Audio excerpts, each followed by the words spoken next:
Guys, magpapalit tayo ngayon ng exhaust fan. Hanabishi. Ito yung luma. Sira natin.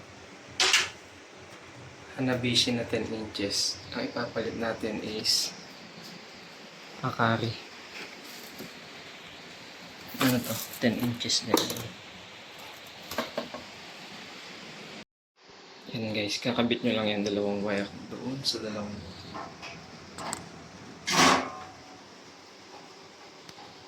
Yan guys, testing na natin.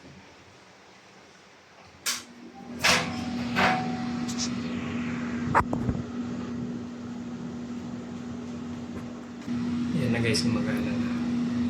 Itong cover niya, pagkantong to. Yan.